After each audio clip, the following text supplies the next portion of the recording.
less than a minute left before the game ended, the Knights needed a decisive defensive play. As the ball bounced loose, DeVore immediately rushed in to block, but it was Tyler Jake who delivered the powerful collision. On the sidelines, the Hornets coach watched in despair, realizing his team would need a miracle to turn things around. Jake made 13 tackles during the game and took a few seconds to get back on his feet, frustrating player number 32. A long pass was thrown toward Moore slightly high, but he managed to catch it while on the run right before Jake took him down. That was likely the Hornets' final chance, and Moore was visibly frustrated. Unable to beat the Knights on the field, Moore resorted to a personal attack by bringing up Jake's father. That alone was enough to send Jake into a rage. He charged at Moore and slammed him to the ground, this time not for the game, but for something personal. He lashed out fiercely, taking down anyone who got in his way. The game quickly descended into chaos as players from both teams rushed in, turning it into an all-out brawl while the referee stood helpless. When Jake returned to the locker room, the bruises on his body said it all. A teammate invited him to a party, but he declined, needing to pack for his move to Orlando. Trouble always seemed to follow him. Back home, his mother was clearly disappointed about the fight. Tension hung in the air between them until she eventually left, leaving Jake to look after his younger brother, who was fairly independent. Jake and Charlie started packing up things in the garage. Jake made it clear he didn't mind the move because Charlie's rising tennis career was worth it.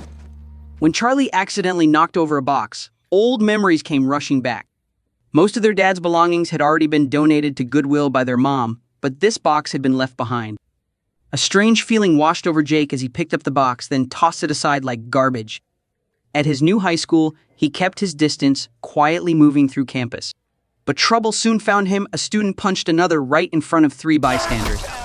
Jake stepped in like a hero, but it backfired. The guy who got hit turned and landed a clean punch on Jake, as if to remind him he was still trapped in that cycle of violence. Jake stood silently, watching the boy charge back at him with defiance, a clear warning that he wasn't welcome. Another chance came in class when the teacher asked a question met with silence. As he turned to a blonde girl, Jake answered instead. After class, the girl Beja thanked him. They flirted lightly, learning a bit about each other before her friends showed up and pulled her away. Dinner was supposed to be peaceful, but Jake brought his worries to the table. When his mom asked about school, he responded with a sarcastic tone.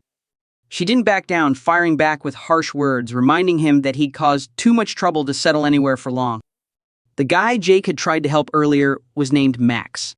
At lunch, Max acted friendly and told Jake that his recent football fight had gone viral, instantly catching Jake's attention. He insisted it wasn't bullying but a deal, and even had a video to prove it. Max kept pushing, painting a picture of perks and moves like it was something everyone wanted. Though Jake seemed indifferent, Max wasn't exaggerating. Jake's reputation spread through phones and followed him everywhere. On his way home, Beja called out to him from the backseat of a car, teasing him before handing him a slip of paper with the party address. She hoped he'd come and Jake decided he would. As the car drove off, he walked away with a sense of relief, a hint of excitement in his stride. Still not speaking to his mom, Jake ignored the family and went upstairs to print out a city map to help him get around. Wearing a clean shirt, he showed up at a party in a fancy house where he ran into Max again. The two quickly hit it off, weaving through the crowd together. Max pulled out his camera, ready to capture everything that happened. Jake snapped a few moments that annoyed some girls, but he didn't care. Then he met Ryan, who acted like the party was his. To Ryan, partying was just a sideshow in Orlando. He led Jake out to the balcony to reveal what really mattered, fight night, where anyone could step into the ring. Every gender, race, even exes were there to let loose. Jake was curious about who ran the show, but quickly realized there was no real leader. With a slight smirk, he began to see it all from a new perspective, almost finding it beautiful. Beja showed up, effortlessly captivating, catching Jake's eye. But Ryan quickly shifted the focus as the crowd gathered, all waiting for the showdown between him and Jake. Ryan took off his shirt, showing off his muscles and hyping up the crowd, hinting that Jake owed them a show, especially after that now-famous uppercut. He also wanted to see if he could take Jake down. Tension rose, but Jake had no desire to fight Ryan or anyone else. However, when Jake glanced at Beja, Ryan saw his chance and stepped in to kiss her with a defiant look. The look in Beja's eyes showed she hadn't seen it coming, but the stunt was enough to make Jake want to leave. At the exit, a bodyguard blocked his path. Determined to win, Ryan wasn't above playing dirty. He brought up Jake's father's death, knowing full well that Jake had been in the car, awake, while his dad wasn't. Jake lunged forward in response, but was held back by a few guys. He was ready to throw down, and Ryan was just as eager. The crowd watched in anticipation, no one noticing as Beja quietly slipped away. Breaking free from their grip, Jake closed in and shoved Ryan. Ryan grinned and declared that if they were going to fight, it had to be a proper match with gloves. Jake was ready. The coordinator quickly settled the crowd and laid out the rules. Clean fight, ends by knockout or tap out. As soon as it started, Jake charged in without hesitation. His first 2 punches missed, but the third landed square on Ryan's face. Jake kept pressing the attack while Ryan dodged with calculated precision. In the middle of the swing, Ryan grabbed Jake's arm, twisted it behind his back, and shifted into counterattack mode. When Jake charged at the body, Ryan held his ground and used his weight to slam him to the ground, while Jake continued to fight back fiercely. Ryan landed a powerful punch, then stepped back to savor the moment.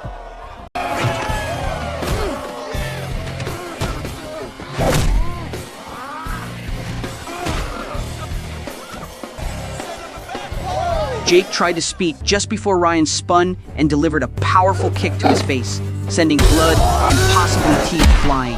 The blow knocked him out.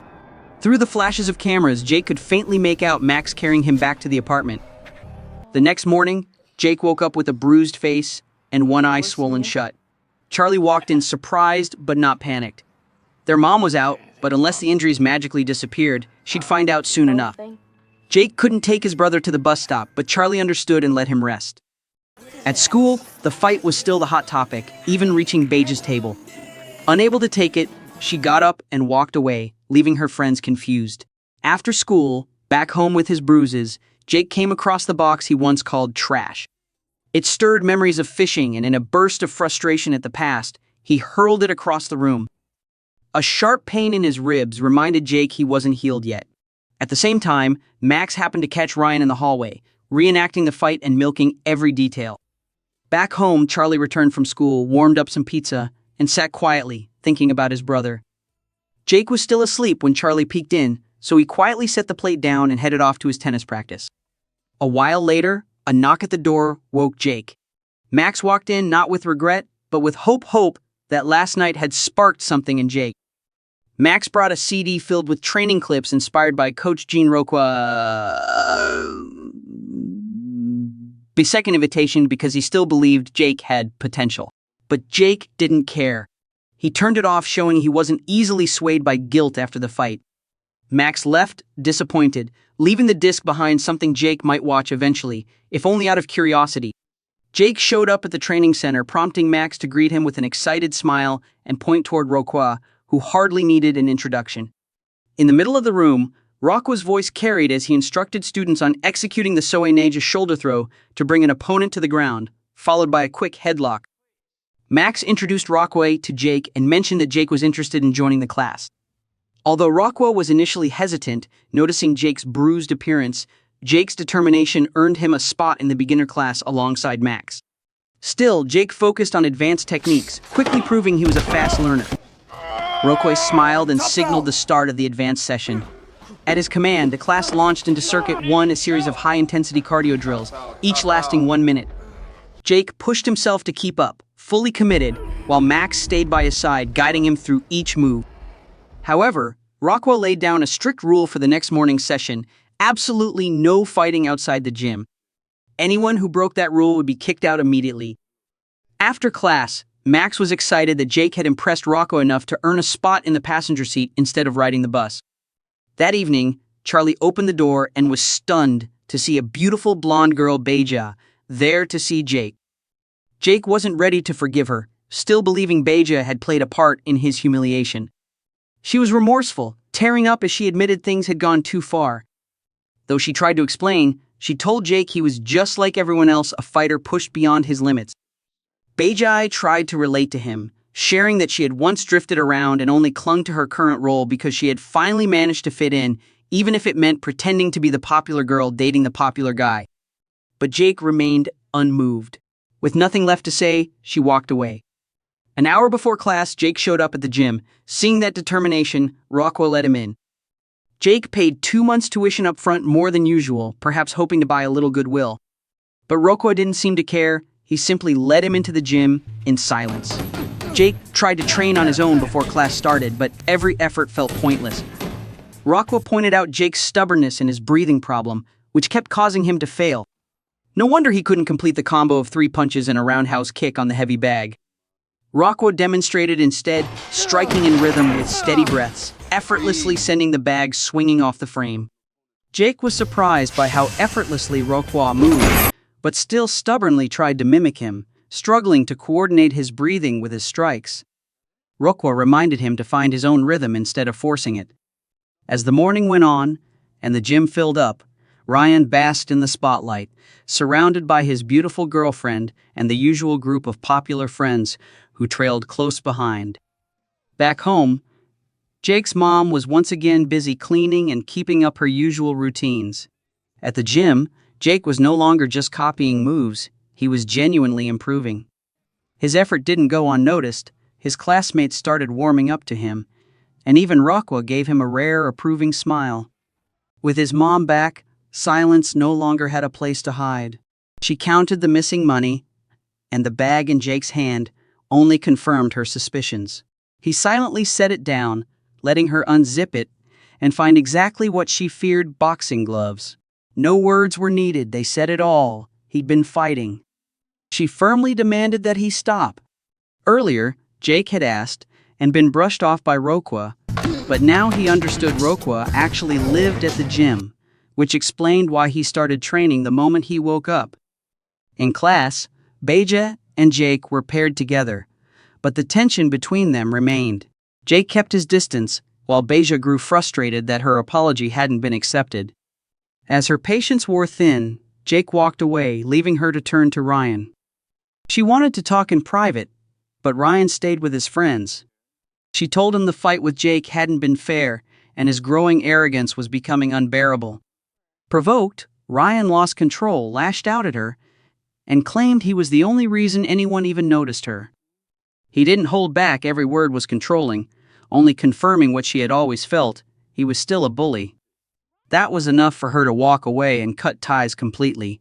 Jake, carrying his pent-up anger, brought it to the gym and unleashed it with every punch. Roqua noticed it immediately. Jake had power, but no control. He stepped in to spar, trying to slow the pace, but Jake was aggressive that day, attacking with both skill and attitude. When Roqua's efforts to rein him in failed, he told Jake to leave. Jake walked out, leaving behind one final blow delivered in words. Roqua remained calm. Max followed after Jake to calm him down, but Jake was lost in his thoughts, barely hearing a word. Max stopped the car in the middle of the street, trying to snap him back to reality. A horn blared from behind an impatient driver. That was enough to shake Jake. Jake lunged in with a punch before anyone could react. The scene was chaotic, brutal, and quickly went viral, thousands of views, with Jake at the center. At the lakeside party, Jake showed up in the crowd, and he wasn't the only familiar face. Ryan was there too, smug as ever, and so was Beja, even though it was clear things between them were over. Jake quietly reminded her that everyone had seen the video, and Beja stepped forward, hoping to bridge the distance between them. But Jake kept his distance, his tone flat, offering her nothing. Watching from afar, Ryan immediately picked up on the tension. He waited for the right moment, then followed Jake into the bathroom, not to talk, but to assert who was really in control of the game. Exhausted and limping, Jake planned to walk home alone, but Max kept pushing. Finally, Jake asked about Beatdown, the name Ryan had mentioned earlier, and now it was starting to gain attention. Max brought Jake home and pulled up a video on the computer. What Jake saw was something entirely different: raw footage, underlying hype, and crowded showdowns. Beatdown wasn't just a fight, it was a real war. This brutal tournament, simple yet packed with spectators like the Super Bowl of street racing, only invites the best racers.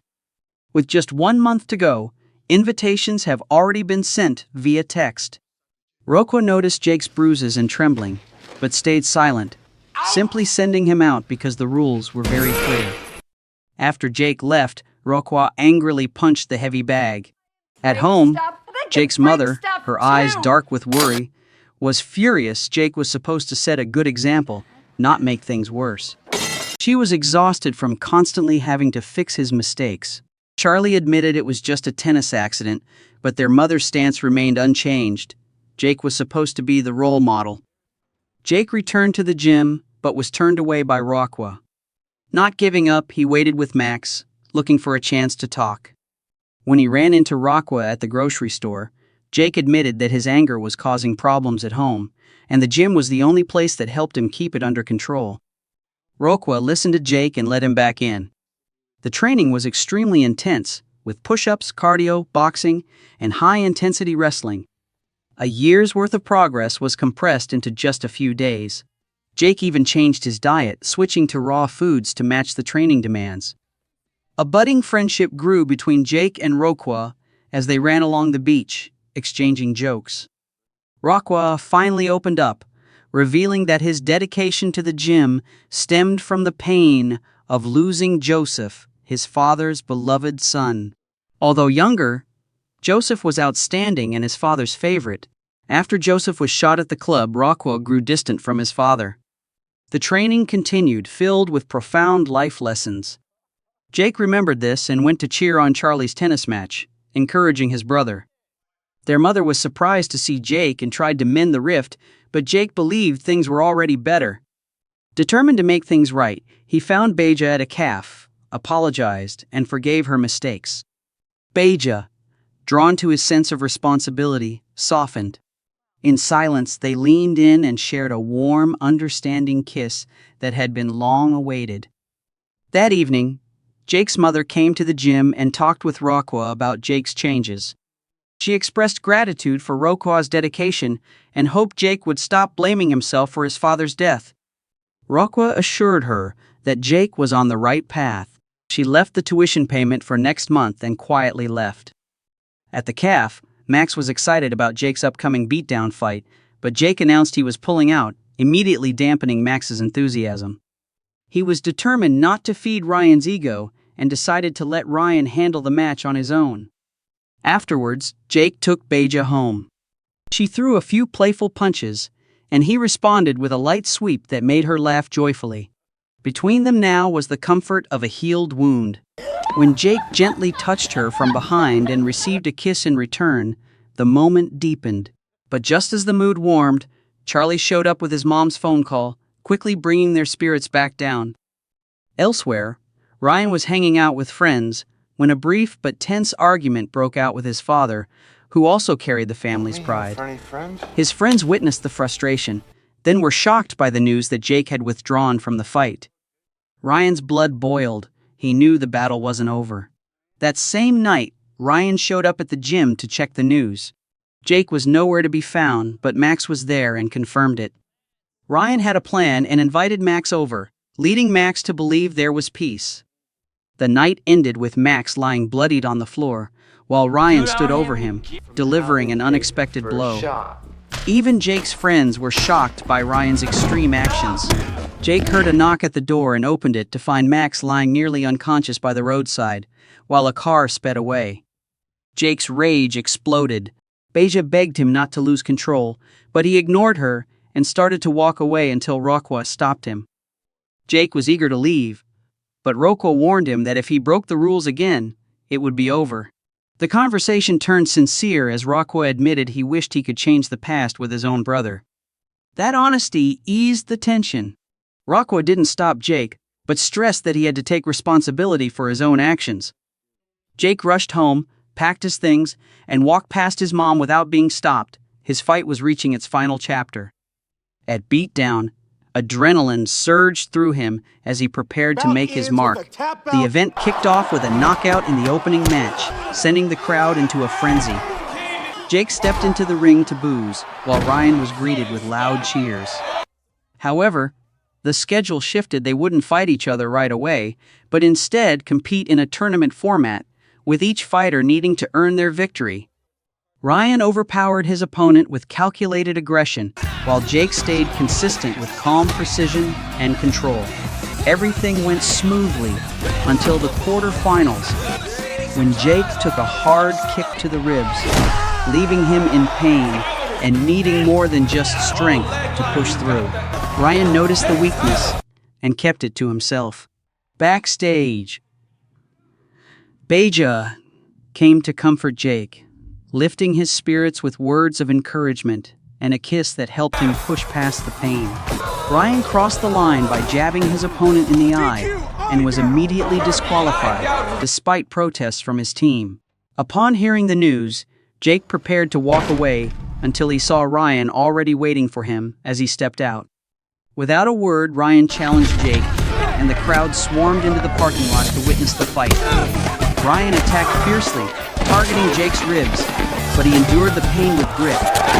Even when caught in a tight chokehold, Jake refused to give up despite the shouting and panic around him until he suddenly shifted position. He turned his pain, guilt, and Roqua's lessons into raw strength, breaking free from the hold and finishing with a devastating kick that took Ryan down. The fight didn't end with noise, but with a look of respect from Ryan and Jake's calm composure. Afterward, Roqua left the gym to return to his roots, and Ryan, at last, let go of the anger he had buried for so long.